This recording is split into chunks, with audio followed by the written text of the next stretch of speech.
नाजरीन अस्सलाम वालेकुम। आप देख रहे हैं पी न्यूज। मैं हूं बशनाज। पेश है दिन भर की कुछ अहम खबरें। पहले सुर्खियों पर एक नजर। वजीर आजम नरेंद्र मोदी ने 25वीं बरसी पर कारगिल जंग के शहीदों को किया खराज अकीदत पेश। पीएम मोदी का कांग्रेस पर हमला, अग्निपथ स्कीम का किया दिफा। विजय दिवस के मौके पर शहीदों को लेफ्टिनेंट गवर्नर ने किया खराज अकीदत पेश। 7 अगस्त को जम्मू में अपोजिशन पार्टियों का होगा इजलास, मोहम्मद यूसुफ ताएगामी। मुल्क भर में सोने के यकसा नरखों की तलाश, जीएसटी 1% करने की अपील। और हंदवारा में सानिया, 2 दुल्हनों के वालिद की अचानक मौत। अब खबरें तफसील के साथ। नाजरीन, वजीर आजम नरेंद्र मोदी ने जुम्मे को 1999 कारगिल जंग में पाकिस्तान पर हिंदुस्तान की फतह की 25वीं सालगिरह के मौके पर शहीदों को खराज अकीदत पेश किया। वजीर आजम ने द्रास वार मेमोरियल में फूलों की चादर चढ़ाई।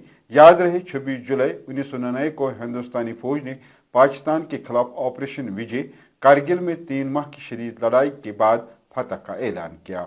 ये दिन कारगिल विजय दिवस के तौर पर मनाया जाता है। वहीं वजीर आजम नरेंद्र मोदी ने अग्निपथ स्कीम का भरपूर दिफा किया। अपने खिताब में पीएम मोदी ने कहा कि अग्निपथ स्कीम भी फौज के जरिए की गई जरूरी इस्लाहात की एक मिसाल है। कुछ लोग समझते थे कि फौज का मतलब सियासतदानों को सलाम करना, परेड करना है, लेकिन हमारे नजदीक फौज का मतलब 140 करोड़ हम वतनों का ईमान है। उन्होंने कांग्रेस पर हमला करते हुए कहा कि ये वही लोग हैं जिन्होंने फौज में हजारों करोड़ रुपए के घपले के लिए हमारी फौज को कमजोर किया। साथियों, डिफेंस सेक्टर में रिफॉर्म्स के लिए भी भारत की आर्म्ड फोर्सेज की सराहना करना चाहता हूं। हमारी सेनाओं ने बीते वर्षों में कई साहसिक निर्णय लिए हैं।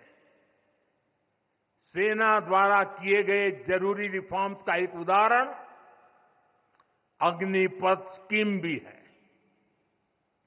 दशकों तक संसद से लेकर अनेक कमेटी तक में सेनाओं को युवा बनाने पर चर्चाएं होती रही है। भारत के सैनिकों की औसत आयु, एवरेज एज, ग्लोबल एवरेज से ज्यादा होना, ये हम सबकी चिंता बढ़ाता रहा है। इसलिए ये विषय बरसों तक अनेक कमिटियों में भी उठा, लेकिन देश की सुरक्षा से जुड़ी इस चुनौती के समाधान की पहले इच्छा शक्ति नहीं दिखाई गई।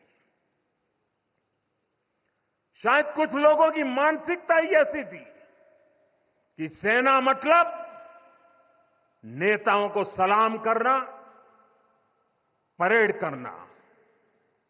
हमारे लिए सेना मतलब 140 करोड़ देशवासियों की आस्था। हमारे लिए सेना मतलब 140 करोड़ देशवासियों की शांति की गारंटी। हमारे लिए सेना मतलब देश की सीमाओं को सुरक्षा की गारंटी।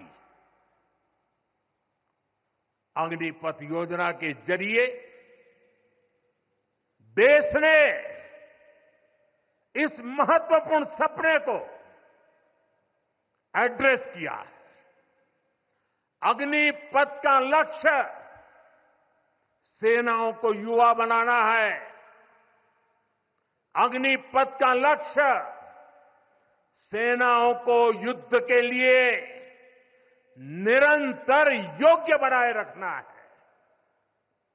दुर्भाग्य से राष्ट्रीय सुरक्षा से जुड़े इतने संवेदनशील विषय को कुछ लोगों ने राजनीति का विषय बना दिया है। कुछ लोग सेना के इस रिफॉर्म पर भी अपने व्यक्तिगत स्वार्थ में झूठ की राजनीति कर रहे हैं। ये वही लोग हैं जिन्होंने सेनाओं में हजारों करोड़ के घोटाले करके हमारी सेनाओं को कमजोर किया। ये वही लोग हैं जो चाहते थे कि एयरफोर्स को कभी आधुनिक फाइटर जेट न मिल पाए।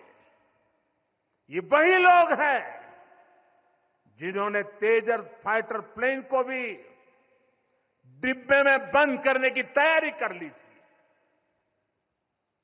साथियों, सच्चाई ये है कि अग्निपथ योजना से देश की ताकत बढ़ेगी और देश का सामर्थ्यवान युवा भी मातृभूमि की सेवा के लिए आगे आएगा।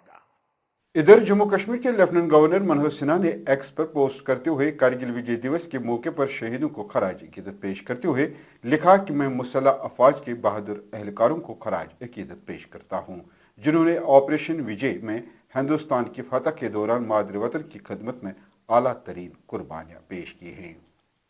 सीपीआई-एम के सीनियर लीडर मोहम्मद यूसुफ तारिगामी ने बताया कि जम्मू कश्मीर की तमाम अपोजिशन जमातें 7 अगस्त को एक अहम मीटिंग मुनक्किद करने वाले हैं, जिसमें जम्मू कश्मीर तंजीम-ए-नौ एक्ट और लेफ्टिनेंट गवर्नर को मजीद इख्तियारात सौंपने के मामले पर तबादला ख्याल किया जाएगा।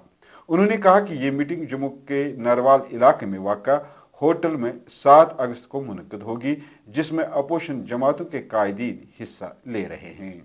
मुल्क भर में सोने की कीमतों को यकसां करने के लिए स्टेक होल्डर्स ने सोने की एक मुत्तहिद शरह के ख्याल में दिलचस्पी जाहिर की है।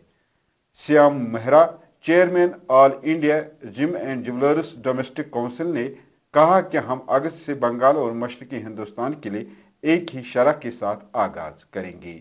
उन्होंने कहा कि बजट 2024-25 के दौरान सोने की कस्टम ड्यूटी में कमी के ऐलान के बाद सोने की मांग में काबिल जिक्र इजाफा हुआ है।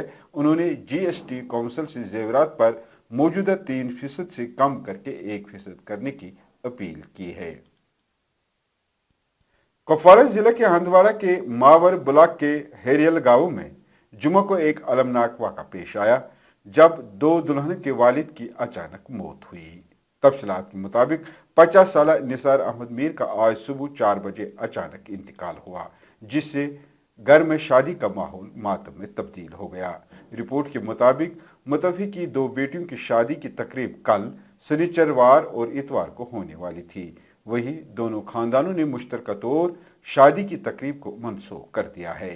याद रहे, मुतवफ़ी की 4 बेटियां हैं, जिनमें कल 2 की शादियां होने वाली थी।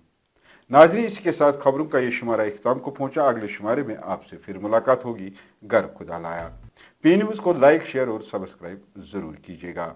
अगर आप हमारा ये खबरनामा फेसबुक पेज पर देख रहे हैं तो हमारे फेसबुक पेज को फॉलो जरूर करें। दीजिए अपने मेजबान बशीर नाज को इजाजत। खुदा हाफिज।